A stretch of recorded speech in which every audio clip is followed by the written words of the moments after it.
Bonsoir et bienvenue sur TechArgeek. On est aujourd'hui avec Luc Bossé, éditeur et créateur des éditions Pao Pao. Alors, il faut bien prononcer Pao Pao, et non pas Popo à la française. Bonsoir Luc. Bonsoir. Alors, c'est rare, comme je te le disais un petit peu avant, qu'on interviewe des éditeurs. C'est ma première. Je suis un peu tendu parce que c'est un peu impressionnant. Mais est-ce que tu peux nous parler un petit peu de Pao Pao? C'est quoi les éditions Pao Pao? Euh, les éditions Papa, c'est un peu un accident dans ma carrière, si on veut. Moi, j'ai commencé à faire un blog il y a peut-être 8 ans déjà. Puis je m'auto-éditais. Puis à force de faire de la BD, j'ai rencontré d'autres auteurs qui en faisaient aussi. Puis de fil en aiguille, j'ai rencontré Ziviane, Francis Desharnais, Pierre Bouchard. Puis l'idée de faire une maison d'édition est venue un peu naturellement et un peu au début pas sérieusement. Puis en publiant deux premiers albums qui étaient Yves Leroy de la Cruz, que j'ai dessiné sur un scénario de Alexandre Simard. Puis il y avait le livre Apnée de Sviane. Donc on avait déjà deux titres pour commencer, un peu différents un de l'autre, mais ça donnait un peu le ton de où est-ce que l'espèce de échelle ouais, d'émotion, de genre qu'on pourrait aller. Et ça fait maintenant déjà 5 ans que ces deux premiers albums-là sont publiés. Puis je suis le premier surpris d'avoir d'être rendu là, mettons. Donc là aujourd'hui, si je calcule bien et tu m'arrêtes si je dis une bêtise, on est aujourd'hui à 26 albums édités. Avec les nouveautés de l'automne, ça va faire 26, plus les 4 livres en anglais, on est à 30. D'accord. La particularité Pao, si tu devais lui trouver une particularité vraiment, c'est quoi? Une particularité, en fait, c'est des albums que j'aimerais lire. Premièrement, ça me ressemble un peu, bon, malheureusement, évidemment, tu sais, je choisis des trucs qui m'intéressent et qui m'interpellent. Du point de vue de l'autre côté de l'océan, il y a quand même une saveur locale et toute québécoise quand même dans le propos et dans le ton aussi, dans la réalité un peu nord-américaine. Ça, c'est ce qui distingue un peu le Papa. C'est de la BD plus pour adultes ou jeunes adultes et adolescents plus curieux. Certains titres qui ne devraient pas être mis dans les mains des enfants. Euh, ça ressemble à ça. Il n'y a pas de ligne éditoriale claire non plus. C'est au fil des titres. C'est maintenant, après 5 ans, on peut regarder le catalogue et dire, OK, ça ressemble à ça. Et au début, c'était pas si clair que ça, en fait, là, de où est-ce qu'on s'en allait. Mais, ben, du chemin qu'on a pris jusqu'à maintenant. Aujourd'hui, les albums, enfin, on va dire avant Blanc, c'était Hum. plutôt sur un système d'album en noir et blanc, avec un format déjà qui est à part. Est-ce que tu peux nous parler du format et du choix? Parce que moi, je trouve ça vraiment exceptionnel. J'aime beaucoup l'objet en lui-même. L'album Papao, il a vraiment une particularité de couleur, de cover, de tranche, qui est un vrai choix, une qualité de papier. Si tu peux nous en parler de ce choix-là, c'est pas innocent, j'imagine, évidemment. Non, ben, j'ai une formation de graphiste. J'ai travaillé 10 ans dans le milieu de la pub, en graphiste et directeur artistique.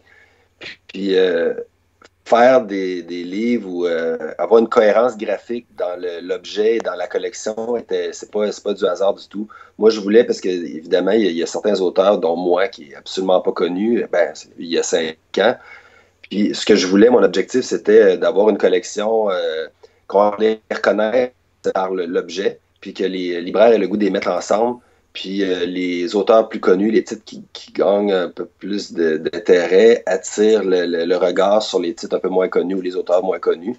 Euh, c'est vraiment loin du hasard, en fait. C'était vraiment. Puis d'avoir un format qui est quand même assez différent de la norme, ben, c'est sûr que ça existe, j'ai rien inventé, là, je veux dire, mais de le faire tout de cette grandeur-là, c'était voulu. Puis c'est bizarre parce qu'il y a des gens qui me disent j'aime le format parce qu'il se traîne bien, je peux l'amener avec moi, je peux le lire où est-ce que je veux. C'est pas et qui se transporte assez facilement. Donc, il y a un côté pratique aussi, mais ça, c'est un peu plus du hasard. Là. C'était pas si voulu que ça. Mais non, il y a un souci de la cohérence de groupe et de mettre de l'avant le groupe plus que certains titres. Parce que, encore là, c'est une idée de gang puis c'est ça, de groupe. Là. Je voulais juste aussi, Luc, parler avec toi de ton travail de créateur et notamment sur le travail sur l'album qui va sortir de Comment faire de l'argent. Est-ce que tu peux me parler de la genèse, la création de cet album? Oui, c'est en parlant avec Alexandre Fontaine-Rousseau, qui est le scénariste des Cousines Vampires, qui m'aide beaucoup dans les communications, dans la rédaction pour Pampard. Puis il trouvait que ça peut être une idée intéressante de publier un livre de moi, une compilation de mes trucs. Puis à la blague, c'est une anthologie de mes anthologies parce que j'ai déjà fait il y a 5 ans des rapports annuels. C'était des compilations du meilleur de mon blog.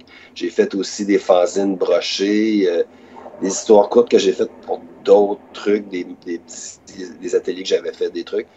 En rassemblant, en écrémant tout ce que j'ai fait dans les 8 dernières années, je me suis ramassé avec un 200 pages qui avait un genre de cohérence, puis un fil conducteur sous le thème, parfois de l'argent, mais pas nécessairement tout le temps, de moi qui est mis en scène, puis j'ai mes espèces de petits bonhommes d'affaires qui sont un peu le 1% de la population, les ultra riches, puis j'aime toujours m'amuser avec eux autres, puis c'est un thème qui revient.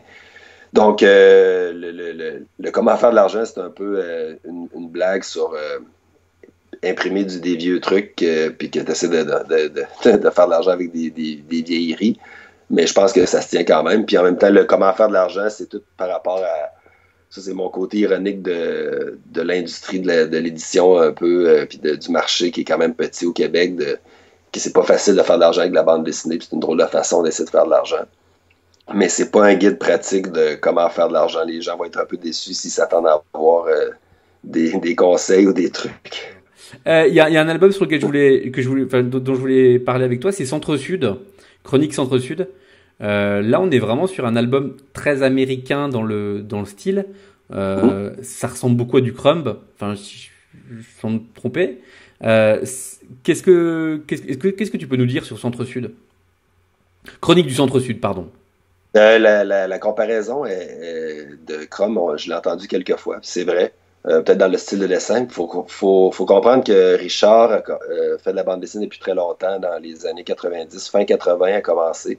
90, c'est un vétéran dans le milieu du fanzina puis de l'underground de la BD québécoise des années 90. Puis bizarrement, il n'y avait pas d'album francophone qui existait vraiment de Richard. Il y avait un album chez Conundrum qui s'appelait My Life as a Foot, une version anglaise d'un truc qu'il avait fait. Il faisait des strips dans les journaux, des trucs comme ça.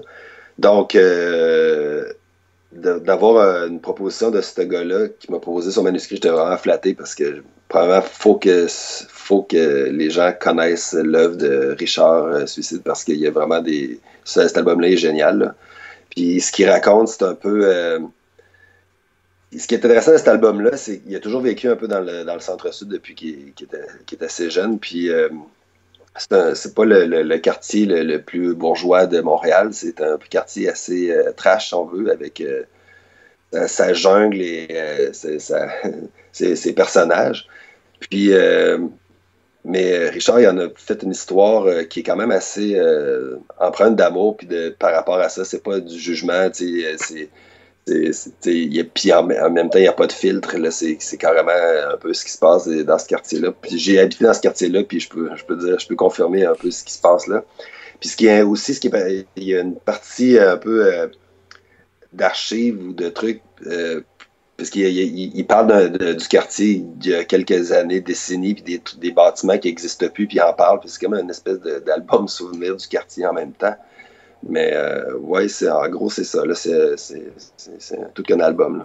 Là. Donc en gros, pour terminer un petit peu l'interview, les sorties pour fin d'année, ça s'organise comment pour toi?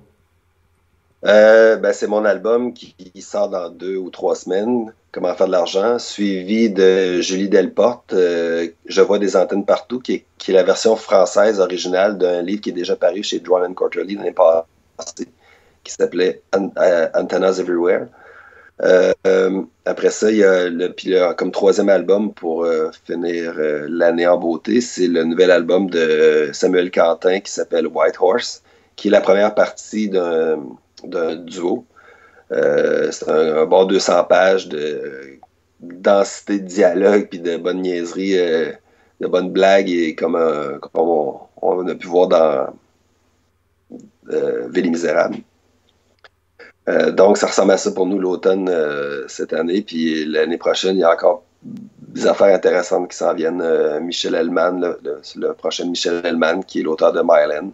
On va retrouver dans un album qui s'appelle Nunavik, qui va parler plus du Grand Nord, qui est vraiment, vraiment intéressant, là. D'accord. Et dernière question, Luc, quand est-ce qu'on vous voit en France? Quand est-ce que je peux acheter Là aujourd'hui, je peux le commander. Ouais. Donc on va mettre le lien et on va mettre la boutique, le lien de la boutique pour l'édition Papao. Mais quand est-ce que moi je peux trouver dans ma librairie de mon quartier du Papao? Le plus tôt possible, j'espère. Je suis en parler avec un distributeur présentement. Je veux pas trop parler, tu sais, c'est pas fait, donc je veux pas trop vendre la mèche, quoi que ce soit, mais j'aimerais ça que l'année prochaine, ça soit une réalité. Parce que je, j'ai lu de la bande dessinée franco-belge depuis que je suis jeune, de la BD américaine, donc c'est logique pour nous d'être là aussi. Je veux dire, faire partie de ce monde.